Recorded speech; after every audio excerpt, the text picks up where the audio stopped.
So let's talk about this quarterback situation, shall we? It's a sticky situation. In this video, the first thing I want to do is talk about my track record when it comes to picking quarterbacks or telling you who's going to be pretty good or who may be counterfeit. I'm not saying I'm some kind of quarterback whisperer or I'm better than Kyle Shanahan at picking quarterback. Not saying that, but my track record is pretty good. So I'm going to run that down real quick. And then also, I'm going to talk about Emory Williams and what we saw in the bowl game, and then my thoughts on Emory Williams leading up to that. We'll talk about the argument against getting transfer portal quarterbacks in every single year and how that could potentially scare off some recruits at a high school. We'll talk about the quarterbacks that we've missed out on already from the transfer portal, and then I'll end up by telling you who I believe is going to be our quarterback starting next year. Is the quarterback on the roster already? Is it going to be a transfer? I'll tell you exactly what I think it's going to be. All right. First, my name is Jordan Harris. I'm your favorite host in the entire world, and this is Sports Truth. Okay, so first let's get into my track record for picking out quarterbacks and telling y'all who's going to be good and who's going to suck. All right. When I first saw it, this goes way back to Sam Bradford. He was like projected to be the number one pick quarterback, and I watched, it was just one game. I watched one game, and I think I was probably 20 years old at that time. I'm 38 now, 37 now. This is a while ago. I watched one game and I said, that dude is not, he ain't that good. And the reason why it jumped out to me is because I saw all he was doing was throwing screen passes left and right. He had athletes all over the place. His running backs were great. His offensive line it was like he had everything set up for him, and all he was doing was screen passes, and these receivers were breaking tackles and getting 15 yards here and there, just padding his stats like that. And then he would fake a screen pass and then throw it way, like everything was on time for him. And I said, that dude is not that good. Then Daniel Jones, saw him playing at Duke. Obviously, since we're Hurricanes fans, I watched him play multiple times throughout the years at Duke. And I'm like, this dude is not very good. His last year at Duke, he threw for like 2,700 yards, which is not a whole lot. His completion percentage, I think, was like 68%, which is pretty good. His touchdown to interception ratio was not very good. I think he was 20. I'm trying to think of what it was. It was 22 touchdowns and 9 or 10 interceptions. So I'm like, why is everybody praising this dude as being really good? He's not very good at all. I knew he was going to suck in the NFL. Mitch Trubisky, he's another person. When everybody was like hyping him up, I was like, this dude sucks. Like, I knew Mitch Trubisky was no good. I told all my friends, I said, if they draft him early, he's going to be one of the biggest busts to ever play in the NFL. He wasn't that bad. He wasn't like Jamarcus Russell bad, but Mitch Trubisky was bad, and I could see it just by watching him play a few games. The next one was Mac Jones at Alabama. He had everything around him. Great running backs, power running game, where they could run the ball up and down the field all they wanted to. Really good receivers everywhere. Best talent in America. All he was doing was throwing to wide open receivers all game. He had no kind of challenges. And you're not going to be able to that is not what you're going to get in the NFL. You're not going to have perfect situation everywhere in the NFL. So I knew that wasn't going to work out. The last one, it hasn't come to fruition yet, but y'all can book it. Drake May won't be any good in the NFL. Right now, I'll tell you right now. He'll probably start for 2 years, maybe 3 years, and he'll be out the NFL. He won't even be a backup. He's going to play for 3 years as a starter and just be gone. Watch and see. All right. So that's my track record so far. Just letting y'all know that. I don't even want to tell you which ones I hit on because there's a few quarterbacks that weren't supposed to be really good, and I was like, that dude's going to be really good. But anyway, so maybe you should call me the quarterback whisperer. I don't know. I'm joking. So let's talk about Emory Williams, all right? So I watched Emory play last year against Florida State. I watched him play against Clemson. A lot of people were really high on Emory because they thought that he competed really well. He played against undefeated Florida State, and we almost won that game. So people were like, give him credit. He hung in there, and he almost won the game for us. But I saw something totally different. If you remember, like this year our defense sucked. But last year we had a pretty good defense that held us and that kept us in a bunch of games. So I looked at that as the defense keeping us in the game, and the offensive coordinator was calling plays to keep us from losing the game. That's what I saw. I also saw Emory miss several of wide open. And I don't mean just like open for NFL standards where you just got a little window to hit. I mean wide open receivers on 5-yard slants that any Division I quarterback should be able to hit. I saw Emory miss on many of those. And then a lot of the completions that Emory had in that game against Florida State, in that game against Clemson, also in the game that we just watched him lose a couple days ago, a lot of those completions were screen passes. So it makes your numbers jump up, right? So it gives you easy completions for one. And also, they're going to break a couple of tackles and get you 5, 6, 10 yards. So it makes your completion rate go up. Anyway, I have not liked what I saw from Emory Williams since last year. I preferred to have Jakari Brown stay, which he ended up not being the guy either because he's struggling at UCF or struggled at UCF. But I preferred Jakari over Emory Williams. I just didn't think Emory had it. And it was just that one, just those couple of games that I saw him play. I was like, he does not have it. And honestly, I didn't gain any confidence this year because I hadn't seen him do anything that makes me. He didn't play, obviously, right? Cam Ward was playing. But I didn't see him do anything. So I was like, what's the point of even having more confidence? I hear people saying stuff like, oh, he's doing this in practice and doing that in practice. But the last thing I saw was him overthrowing people left and right. So my confidence level has never been high on him. I kept seeing people in the comment section saying stuff like, it's Emory's turn, give him the keys. I don't want to hear anything about giving somebody it's their turn. You got to earn everything in sports. You got to learn everything in business. You got to learn everything. You got to earn everything in life. So this, give him the keys, it's his turn. I don't want to hear any of that. And I wasn't buying it. I was pushing back in the comment section like crazy, saying Emory wasn't the guy. So now that he played in this bowl game and completely wet the bed, it seems like most of those people, which I actually can respect, they're able to get information and change their minds off of that information. So I can respect that. But Emory is not the guy. Do not be surprised if Emory Williams transfers in the next couple of days. Don't be shocked. I'll just say that. Don't be shocked. Okay. I firmly believe that we need to get a transfer quarterback in. I've been saying that since the middle of this year. Cam Ward was playing well. I thought Reese Poffenbarger should have been the second quarterback and Emory should have been third. And I was like, even with Reese Poffenbarger back there, I still think we need to get a transfer quarterback. And I understand people are concerned when they say like, and I have the same concerns, if you continue to bring in transfer quarterbacks every single year, why would any high school senior commit to playing football for your program if you're just going to bring transfers over him every year? Well, this is the way it's supposed to go, fellas and ladies. You're supposed to bring in these You're supposed to bring in these players from high school and train them up for a couple years. And once they become towards the end of their sophomore year or beginning of their junior year, they should be ready to play some real football by that time. But if you don't have anyone on your roster who's in that situation, like we don't have anyone in that situation, you should bring in a transfer quarterback. You should bring in somebody who has experience, which is something that we don't have on our roster. You can't put Judd in there. He has never played a real snap of football in college football. You can't put Emory in there right now. He looks scared to death back there.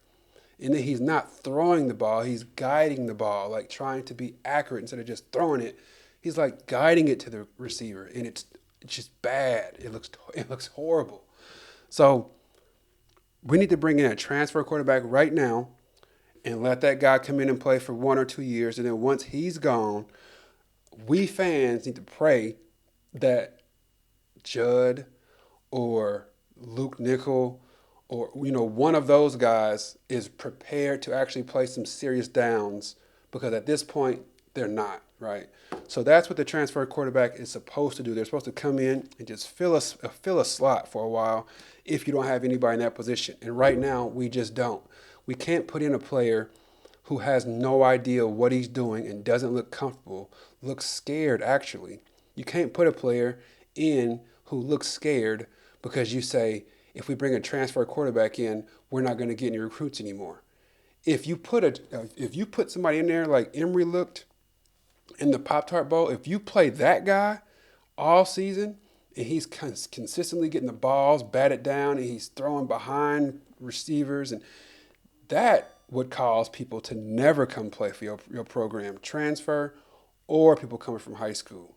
You got to put somebody in there who knows what they're doing, whether it be a transfer or somebody coming in from high school. So now let's talk about who we missed out on. Okay, and then we'll talk about who I believe our quarterback is going to be next year. So we missed out on Carson Beck.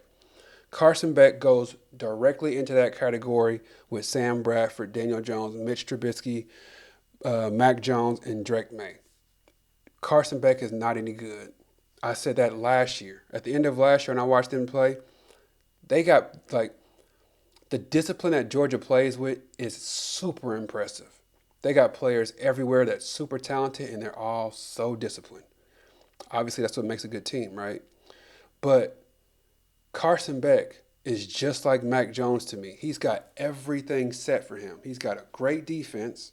He's got a great offensive line. He's got great skill position players. He's got really good running backs. His tight ends are like, he's got weapons everywhere.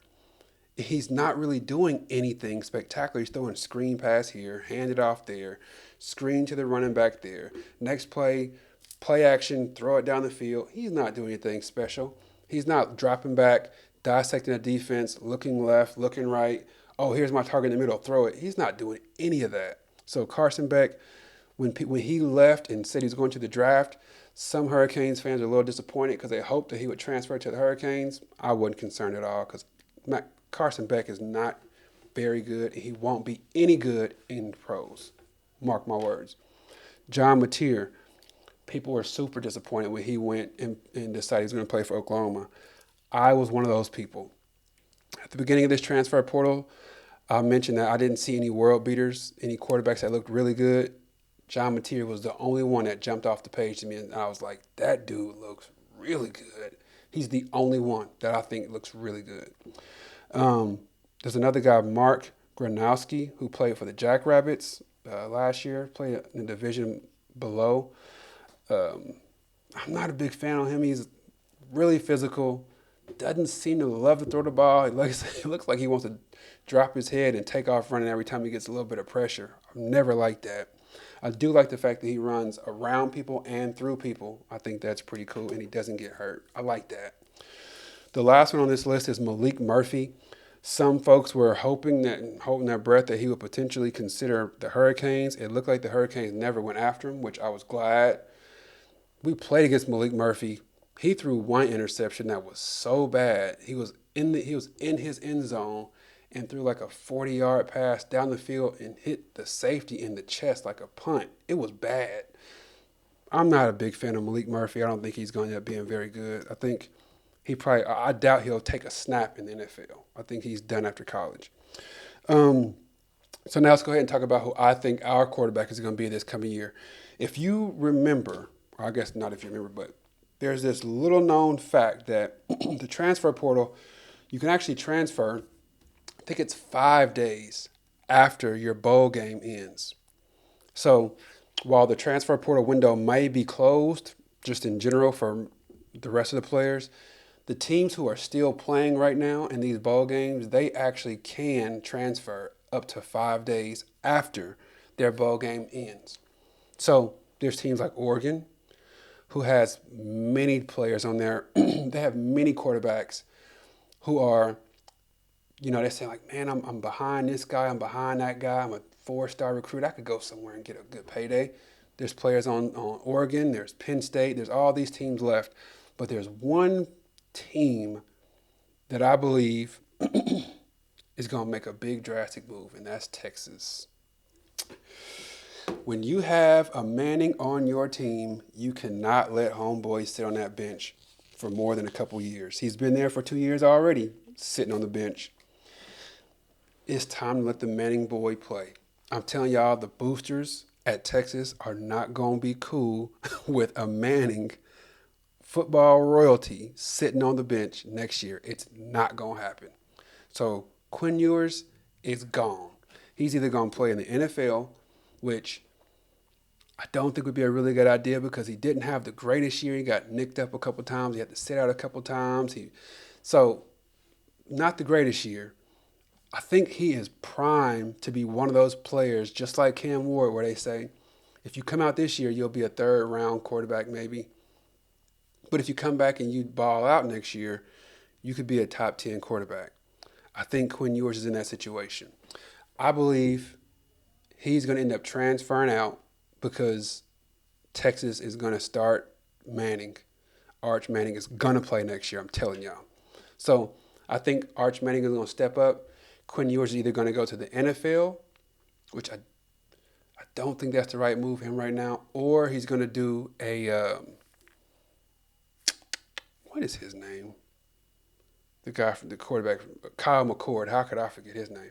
I think he's going to pull a Kyle McCord.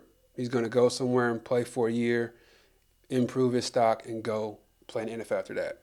I believe the Hurricanes, since they just saw what happened in that Pop-Tarts Bowl, they are going to throw, because if you don't know, Quinn Ewers is one of the first players who got $1 million in the NIL deal situation, like in the NIL deal world. Like when this NIL stuff just kicked off, he was the first person that I had ever seen, because he had like this weird mullet and stuff. He was the first person I ever saw that got a $5 million deal before stepping on campus. Quinn Ewers, first person I ever saw do that. So he's made some really good money, especially being at Texas. So he's going to demand a whole lot.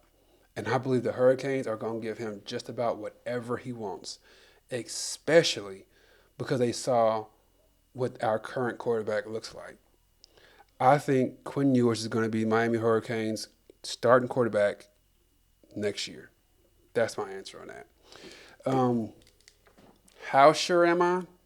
Not very, to be honest with you. But that's my thought. I don't think he's going to the NFL. I think he's going to stay in college. And then I do believe he'll go and look around a few different places. And I think Miami's going to be the best fit because he saw what Cam Ward did this year. And he's also going to see that the Hurricanes, they've got weapons. Just like last year when Tyler Van Dyke was playing, and the year before that, I was screaming at anybody who would listen. We are one, what was the word I would use? We are one quarterback, not even a really good quarterback, just a consistent, decent quarterback away from being a good team. That's what I would always say when Tyler Van Dyke was playing. A competent, that's what I would use. I would say we're a competent quarterback away from being a really good football team, a 10-win football team. And next year, if we get somebody as good as Quinn Ewers, which I don't think he's lights out NFL material, to be honest with you. I don't think he's that. But I do know that he's at least competent, and I think he's very good college football quarterback. I just don't think he's a really good NFL quarterback. Anyway, that's all that I got for you today. Please do like the video, subscribe to the channel. I appreciate you watching the video, per usual. You could be anywhere in the world, but you're here with me, and I truly appreciate that. So take care. God bless. Peace.